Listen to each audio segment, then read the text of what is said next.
श्री गुरुदेव दत्त। कल के वीडियो में ही बोला था, कल का मेरा वीडियो सुने, अगर ये तीनों नहीं रुके तो 15 अप्रैल के आगे पीछे, ये टाइटल का वीडियो है। मैंने कल के वीडियो में क्या बोला था, सुनो। अवधूत चिंतन श्री गुरुदेव दत्त। परमात्मा ने तो बुलवा ही था कि 15 अप्रैल के आगे पाछे के दिन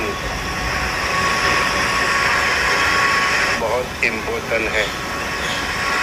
इस दुनिया की दिशा और दशा तय कर सकते हैं। इस दुनिया की दिशा और दशा तय कर सकते हैं। कुछ टेम्पररी पोज भी आ सकता है, टेम्पररी पोज आ सकता है, लेकिन युद्ध की ओरा इतनी लंबी है, इतनी गहरी है कि इतना इंसान ये सोचेगा कि मैं युद्ध करूं ना करूं, करूं ना करूं, बाद में कर ही लेगा। मतलब वो दुविधा में रहेगा, मतलब एक द्वंद में रहेगा, एक कसमकस में रहेगा।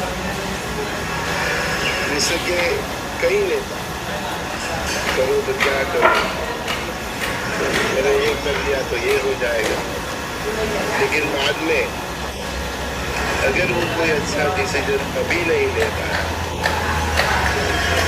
आज नहीं ले पाया, तो आगे 15 अप्रैल के आगे पीछे ऐसे दिन आ रहे हैं, तो खास करके ऐसे ही 20 अप्रैल कोई अच्छा डिसीजन आज नहीं ले पाया, ऐसा बोला। ऐसा है, ऐसा गहरा है, ऐसी समय की कठिनता है कि इस विश्व का भावी तय करेगा, धन वर्ग की दिशा और दशा तय करेगा। इतना गहरा समय हम 15 अप्रैल के आगे पीछे और खास करके 20 अप्रैल के बाद 20 से 30 अप्रैल के बीच हम देख सकते हैं। तो ये पूरी हमारी समाज के लिए, हमारे विश्व के लिए, जो मानव सभ्यता जो हम गैलेक्सी में रह रहे हैं, उसके लिए ये बहुत ही टर्निंग पॉइंट है।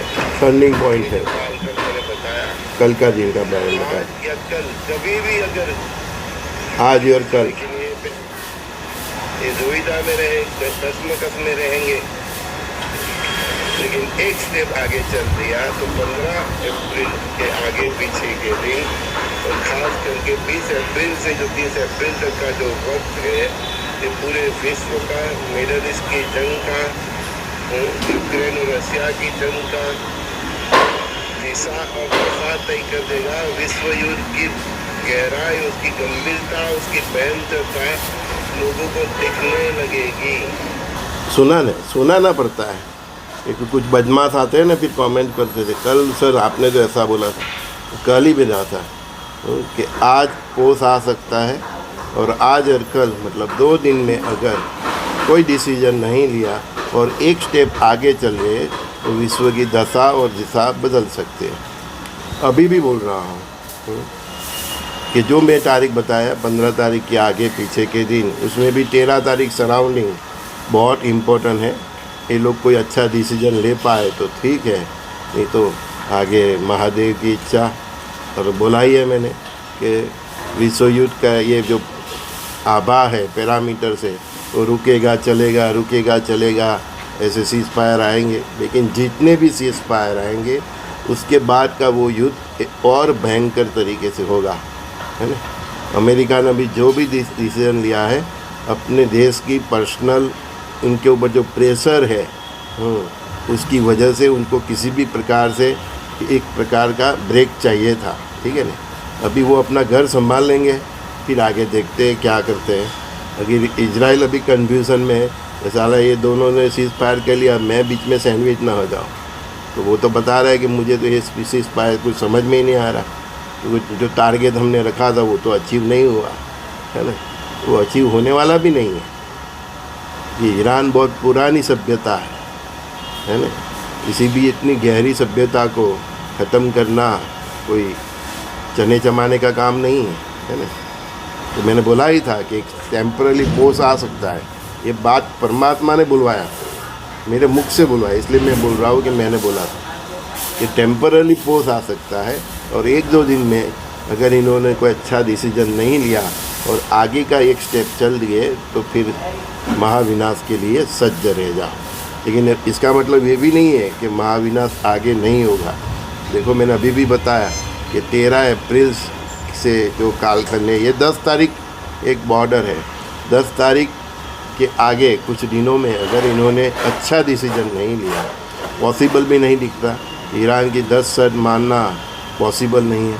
वो पूरा खर्चा मांग रहा है जो अमेरिका ने और इजराइल ने जो नुकसान किया, वो है ना, वो जो यूरेनियम का जो संवर्धन का उसका प्रोसेस है वो कंटिन्यूस रखना चाहता है। तो उसकी कुछ बातें ऐसी है जिसके लिए तो ये लोग ने तो ये तो ठोका था ज़बरदस्ती। तो बात तो वहाँ पे आ गई जहाँ से वो लोग ने मतलब आफ्टर 40 डेज ये लोग घूम के एक दूसरे के साथ लड़ के वहीं पे आ गए जहाँ पे ईरान था। तो क्या पाया? केवल सर्वनाश किया विश्व का और विश्व के मानव सभ्यता का केवल नुकसान ही किया, पाया कुछ नहीं। ईरान के जो कुछ सुप्रीम लीडर थे वो चले गए, तो क्या ईरान थोड़ा ख़त्म हो गया? 5-25 उसके सुप्रीम लीडर 50 जो भी थे उसको ख़त्म कर दिया, तो क्या ईरान थोड़ा ख़त्म हो गया? तो ये सभ्यता की जंग है, संस्कारों की जंग है, अपनी अपनी संस्कृति की जंग है। और जो इजराइल की सोच है उसके हिसाब है उसके हिसाब से ये मिडल ईस्ट की जंग कभी भी रुकने नहीं वाली है। जब तक ये तीनों की सोच ख़त्म नहीं होगी तब तक मिडल ईस्ट भी चलता रहेगा, तब तक यूरोप भी चलता रहेगा, और चौथी सोच जो चाइना की है वो ख़त्म नहीं होगी तब तक एशिया भी चलता रहेगा। और अंतिम सोच चाइना की ख़त्म होते ही ये विश्व युद्ध का जो पैरामीटर से, युग निर्माण का जो पैरामीटर से परमात्मा का, वो प्रोसेस भी पूर्ण हो जाएगी। और तब ये लोग देखेंगे तो सबके आगे हाथ में खाली कटोरा होगा, और जहाँ जहाँ देखेंगे अपने देश में नज़र करेंगे बस शमशान ही दिखेगा।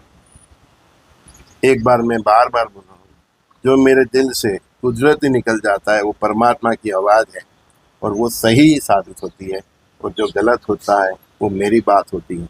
लेकिन तो प्लान भी, मस भी, ये सब धोखे में मत रहना।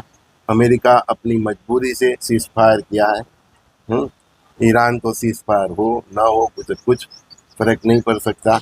वो अपनी शहादत के लिए लड़ रहे हैं, वो अपनी संस्कृति के लिए लड़ रहे हैं, वो अपना जो धर्म है, निजी धर्म है, उसके लिए लड़ रहा है। तो उसको कोई फ़र्क पड़ने वाला नहीं है।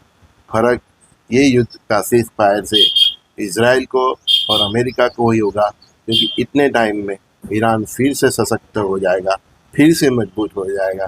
उसकी जो कमियाँ रही एयरफोर्स और ये, उसका आकाश एकदम खुला था, उसके पास उसी कोई इतनी सिस्टम नहीं थी, तो उसकी जो कमजोरियाँ कमी रही वो फिर से मजबूत हो जाएगा और फिर से ये लोग की आगे की जंग। यही देख लो 10 तारीख के बाद कितने दिन में अगर कुछ होता है तो ठीक है, तो जो मैंने बोला ही है कि 11 मई तक युद्ध की ओर है। उसके आगे भी है, लेकिन अभी हम एक एक सेक्शन पकड़ते हैं, है ना, तो आपको भी याद रहे। तो 11 मई तक युद्ध की ओर है, यहाँ नहीं तो वहाँ, वहाँ नहीं तो यहाँ। हमारा एशिया खंड में भारत पाकिस्तान कहीं पे भी फिर से शुरू हो सकता है, फिर से कोई नए फ्रंट खुल सकते हैं। एक विश्व युद्ध हमारे सर पे है और वो हमको 2032 तक विश्व युद्ध, जल प्रलय और अनेक प्रकार के भीषण अपने क्या बोलते हैं भूकंप, सुनामी, ये सब बहुत कुछ देखना है। तो 2032 तक अपनी कमर बांध लीजिए, अपना शुद्ध सात्विक जीवन कर लीजिए, अपने नाम स्मरण से, अपने इष्ट देव का नाम स्मरण से अपनी औरा बना लीजिए। आप चाहे कोई भी धर्म के हो, राम, कृष्ण, शंकर, हनुमान, श्री गुरुदेव दत्तात्रेय, भगवान, नव दुर्गा, चौसे जोगिनी, अपनी अपनी कुल देवी हैं। आप यीशु को मानते तो यीशु, अल्लाह को मानते तो अल्लाह को, जिसको भी मानते हैं उसका कंटिन्यूस नाम स्मरण करिए, और उसके साथ शुद्ध सात्विक जीवन और चरित्र भी आपको कंपलसरी है सभी धर्म के लिए, सभी पंथ के लिए।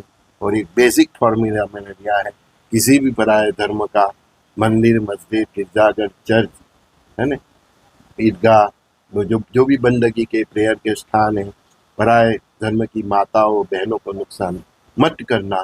तभी आप 2032 देख पाएंगे। जिसने भी 2032 क्रॉस कर लिया तो वो इतना ही सोचेगा कि मैं सबसे नसीब वाला हूँ, मेरे कर्म अच्छे थे, मेरे पुण्य अच्छे थे कि मैं बच गया। बाकी वो आगे जहाँ भी देखेगा उसको शमशान शमशान दिखेगा, सर्वनाश दिखेंगे, कई संस्कृतियों खत्म हो जाएगी, कई धर्म खत्म हो जाएंगे। मैंने बोला ना, विश्व के धर्म ये अभी मिडल ईस्ट में 3 सोच लड़ रही है। एक इजराइल की सोच, उसका धर्म यहूदी, एक ईरान की सोच, उसका धर्म इस्लाम, और ये एक अमेरिका की सोच, उसका धर्म ईसाई, और चौथी हमारे यहाँ पड़ोसी चाइना की सोच। वो 4 सोच ख़त्म नहीं होगी।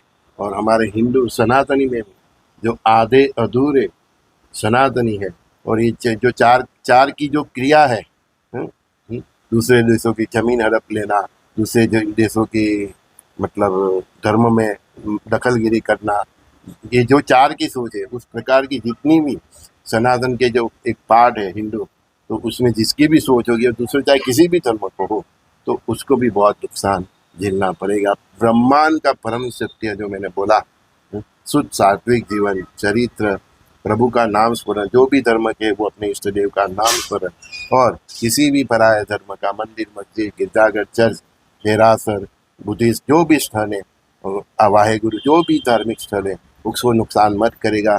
किसी पराये माता बहना कि उसके बच्चों के साथ गलत कार्य नहीं करेगा, और तो वही सर्वाइव करेगा। बाकी का भूल जाओ, उनको बहुत नुकसान होगा, जान माल सभी का नुकसान होगा। और बाकी का नुकसान जो ये मार्ग पे चलेंगे, जो बताया मैंने ब्रह्मांड का सत्य, तो उसका सूली का आगाज सोई से जाएगा। वो परमात्मा को ही फिक्र है कि उस बंदे की कैसे, कहाँ और मुझे कैसे उसका रक्षण करना है। श्री गुरुदेव दत्त संजय दत्ती का सभी दोस्तों को बहुत बहुत प्यार। कृष्णम वंदे जगत गुरु।